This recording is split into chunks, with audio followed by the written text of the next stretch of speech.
dinnan fafatin mutane. Amma ai nan ba gidajen mutane. Ba gida a nan. Ba gida.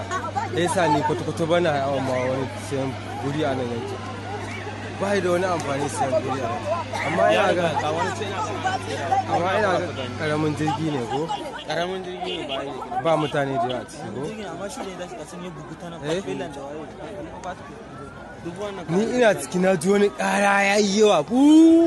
Ni na ga ma akwai wani filin bol na tsakiyan ko tun daga nan da ya yau kwanan nan ya kamata an ji Allah ya kiyaye mu an wannan Allah ya kiyaye tun a filin bol din ya kamata ya fadi. Tun a filin bol din ya kamata a ce Allah ya kiyaye. Mutane ba su san halin wannan hayakin ba. Wannan higa hayaki kansa a nan hika mutu.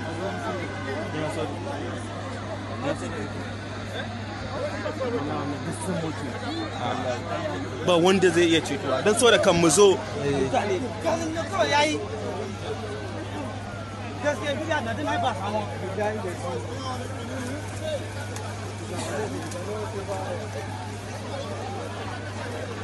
What's going on in Benin?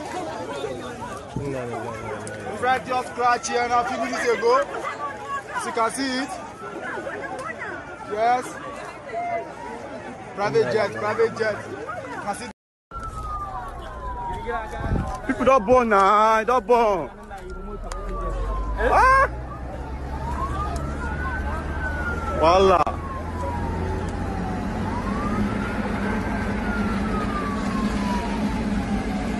Jana, don't die. Don't die.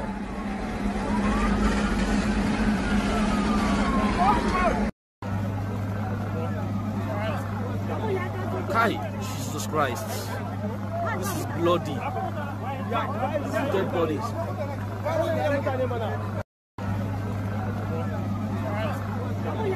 Kai, Jesus Christ.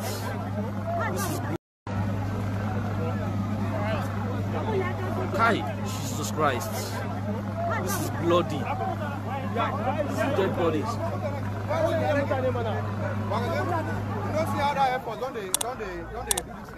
Shit.